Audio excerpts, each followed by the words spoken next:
We are gathered here to fill you with fear and give you a treat for your ears as we invade your mind with our scary rhymes and some tales that can be gory. As you bear witness and sit here and listen to our poetic horror stories.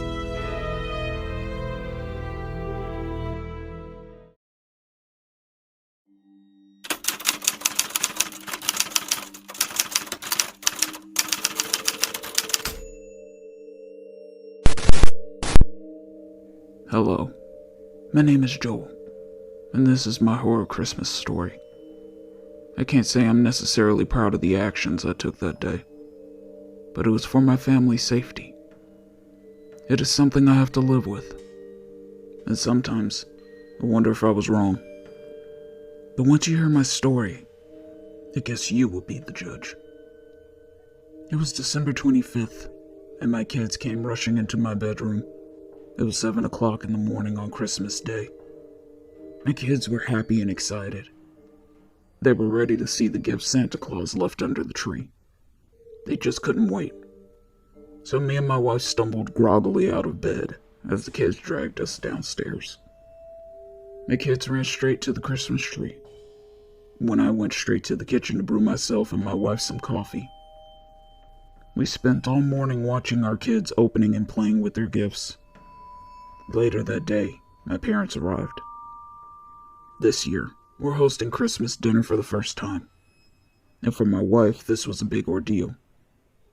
My wife really wanted to impress my mother with her cooking skills. My wife was worried about cooking for my parents. My mother can be a bit judgmental, and this made my wife very nervous. When my parents arrived, I was surprised when I saw my brother Hank and his family walk into my home. You see, me and my brother stopped talking to each other a long time ago, and we have never really gotten along. My brother is an egotistical, self-righteous, narcissistic dick, and he loves to gaslight my parents into believing he knows everything. My brother has trouble listening. He's never listened to my parents nor me. He just does what he wants without thinking. He has always been this way. As children growing up, he thought he always knew best. He never thought that anyone should tell him anything. And if things didn't work out the way he thought it should, then he would place the blame on me. He would always reap the rewards, while I would receive the punishment and shame. But this is partly my parents' fault, because they placed him on a pedestal. To them, my brother could do no wrong. I guess it also didn't hurt that my brother had money. Yeah. My brother is a very successful day trader. He buys and sells stock on the stock market. Let him tell it, he is very good with money. If you call stealing and cheating old people out of their retirement a skill, I see him as nothing but a con artist. But it has made him very rich. My brother Hank, his wife, and kids believe they are untouchable, and that they shit out gold. They believe we should worship the ground they walk on. But everybody has a day of reckoning, and one day he is going to pay for his selfish, petty, evil ways. Anyway, I'm sure my mother made him come to my home for Christmas dinner with his family. But I was determined not to let him ruin Christmas Day for me. Unfortunately, what I didn't know in a few hours, our whole world would change and would end in a catastrophic tragedy.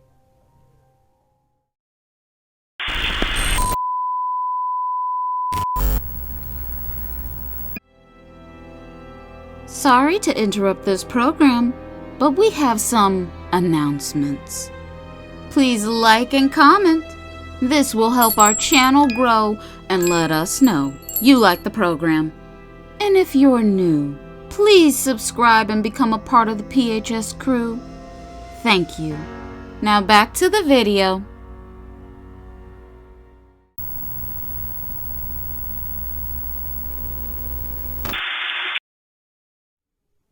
My wife prepared so much food, it was quite a spread. I had to admit, my wife outdid herself. We gathered everyone into the dining room. We were all starving and ready to feast. Everything smelled so good. We all bowed our heads and said a prayer to bless this food before we started to eat. Once the blessing was over, my father hurriedly took his plate of food straight into my living room. My father loves to eat in front of the TV. Besides, there was a special football game on. While my father was eating while watching the game, a crazy event took place. A man came out of nowhere and walked out on the field in the middle of the game. One of the football coaches tried to stop him, but the man just stood there, not moving an inch. Suddenly, the man spat out blood all over the coach. Then he grabbed the coach and bit him on his neck, tearing out his throat. Blood was squirting everywhere. The coach broke away, but he didn't make it very far before he passed out onto the ground. Then the TV station cut out. I looked at my dad stunned, then I said, "I wonder what that was all about." I changed the channel and I came across breaking news. They were reporting other strange attacks of people biting and eating people. I couldn't believe this was real. I quickly turned off the TV as I saw the confusion on my family's faces. Suddenly we started to hear commotion on the street. We could hear a man screaming. We rushed over to the windows as we saw my neighbor running out of his house trying to flee, while people chased behind him looking crazy. I saw my neighbor fall down. He was laying on his back on the ground as a group of people surrounded him on all sides. He was screaming, begging, "Please, someone help me. My family is trying to eat me." Next thing I knew, they started tearing my neighbor apart. Seeing what they did to him made me sick. It made me want to instantly barf. I heard my mother call 911, but the call wouldn't go through. Anyway, there was nothing left of my neighbor. There was nothing more we could do. My brother then turned and looked at me and said, "Joel, I'm about to take my family and leave." I told him, it's not a good time for him to go out there. If his family did that to him, they would most definitely tear you and your family limb from limb. You are better off staying here.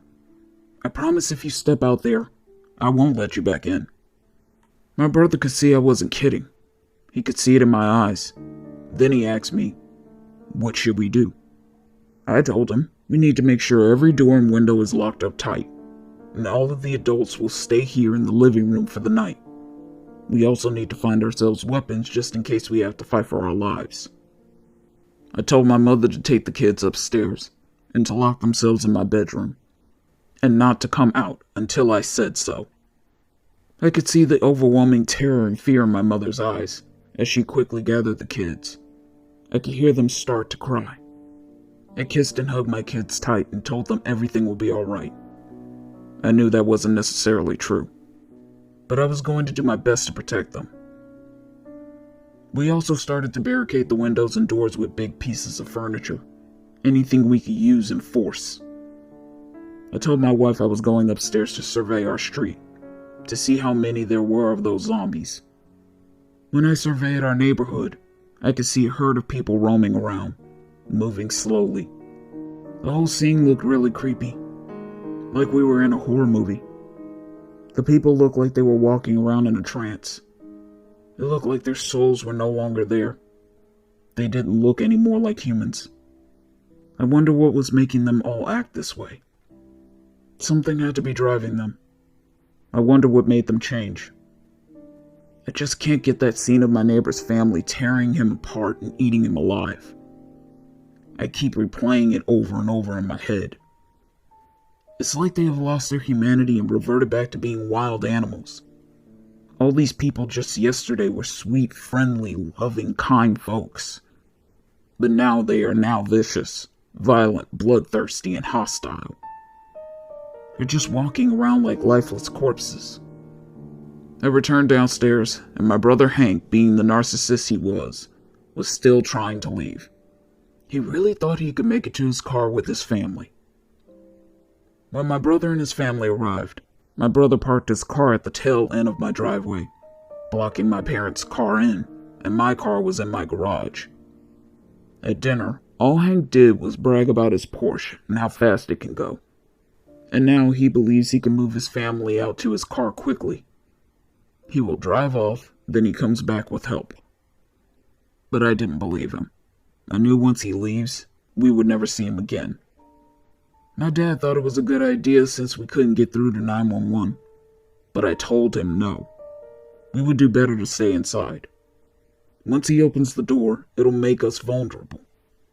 It will place us all in danger. Hank, think about all of us, not just yourself. But just like always, he didn't want to listen.